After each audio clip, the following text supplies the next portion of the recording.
Plaintiff, Chris Howarder, is a classical organ musician, and because of that, he has a hard time communicating with people his own age. Chris met the defendant on a dating website, and they clicked because the defendant appreciated his organ playing. However, they broke up after the defendant cheated, and he's suing his ex today for unpaid loans and bills. Defendant David Hall says while dating Chris, the classical music was a little too much for him because he felt like he was at a funeral every day. David admits to cheating on Chris, but insists Chris cheated first, and he's countersuing for harassment. Start with you. Yes, well, Your Honor, I've been a classical musician all my life. Do you play with symphonies or? Well, I have, yeah. I mean, I started piano at the age of 3, and then at age 13, I discovered I liked to play my organ. Go ahead. So I've gone on since to get my bachelor's and master's degrees. I'll actually be graduating with them in less than a week. And I've been accepted into a doctoral music arts program. Where? University of Washington. Okay, great. And the one problem is, because I'm an organist and love classical music, I've always had a problem, communicating with people my own age. We just have very little in common. How old are you? I'm 23. All right. So basically, I don't go to gay bars. It's not my style. And so I met David online. And, he really was a nice person. Really enjoyed talking with him. He didn't mind my being an organist. He didn't mind listening to classical music. Actually, we did all the time in the car. This was very exceptional. And he even helped me out with concerts. And he helped you with your organs. Yes. And might I add, he never complained. Maybe I should have. All right. And so basically, he ended up cheating on me. And then I cheated on him to get back at him. That's not true. I'll let you respond. Okay. And basically, the reason I decided to go as far in the relationship as I did, I felt sorry for him. How long were you all together? We were about a year, right. And he's a nice guy. When did you decide it would be charity? Well, yeah, he comes from a bad neighborhood, His parents are very nice, but they're very detached, and I related with that. My parents were very detached as well. His GED, he never had one. He never dropped out of high school, so I helped him with that. He actually ended up getting his GED, passed with flying colors on the first time, helped him get into college. And one thing is helped him with financial aid, but it took a long time to get through, didn't come in on time. So I had to help him out with a bunch of stuff like that. Let me hear from you, sir. He said you all were in a relationship for 1 year. You played with his organs, or you helped him play the organ, or something about him playing organ? Well, part of what he said was true, but he, in fact, cheated on me a couple days before our 1 year. And I feel that he loves to play his organ, but he likes to play everyone else's as well. The classical music was too much for me. I never said anything about it because it was, his area of interest, so I just tried to go along with it. And it just, every day it felt like I was attending a funeral. So it was crazy. Go ahead.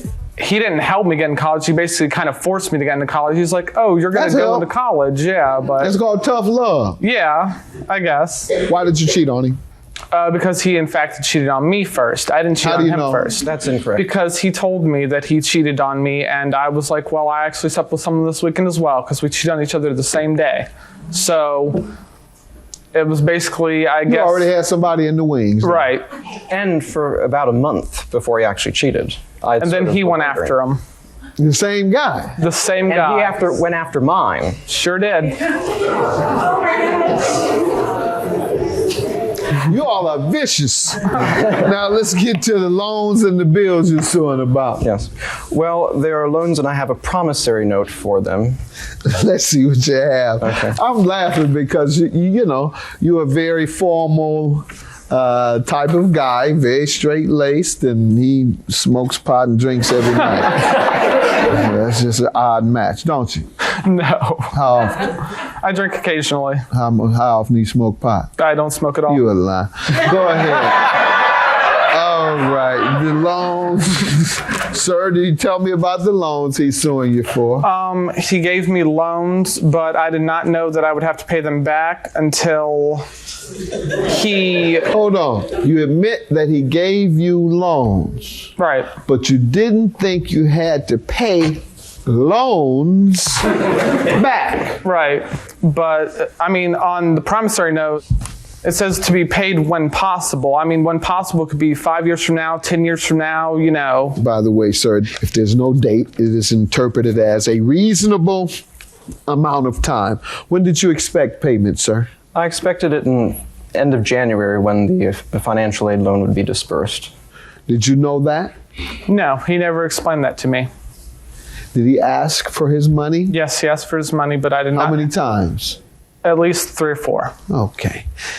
Sounds like to me he expected to be paid within the time frame that he's saying. And that one is from the 11. And you haven't paid anything? I haven't paid anything because I did not receive my student loans because of dealing with our breakup, and it just made everything hectic for me living with them. He went to the financial aid office after you broke up and told him we broke No. up, so don't give him his money? No. No, So how did the about- breakup have to do, well, how did your financial aid have to Whenever do I with got your my breakup? financial aid for the, what was it, the winter semester, that's whenever I paid him the $804. And Sounds like you're changing your story now. right.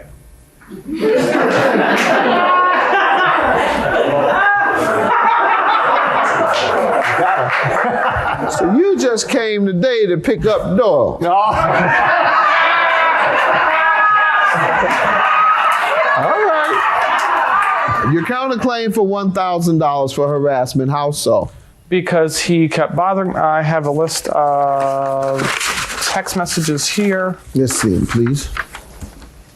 It says, "You're an oddball. I don't want you. I want my money." He's and I'm calling you an oddball. yes.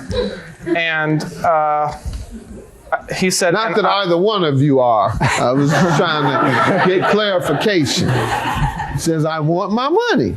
right. And he said, "I'm going to get it one way or another." And that just, it seems threatening in a way to me. Threatening to do what? I don't really know what he would do if he didn't get his money. What did he do? Nothing. Took me to court. He took you to court. Took me to court. So that's a legal way. Not harassment. And calling you an oddball is not harassment. That's defamation if it were not true, if he said it to a third party and it damaged your reputation. Right. And that didn't happen, right? Not that I know of. Dismissing your claim for $1,000, and I'm granting your claim $1,075. You gentlemen have a good day. Yes, we were together. We had participated in the threesome. It's true. Yeah. I have nothing to hide. I didn't really have much to say to him. Well, It was a mistake. yeah, it was.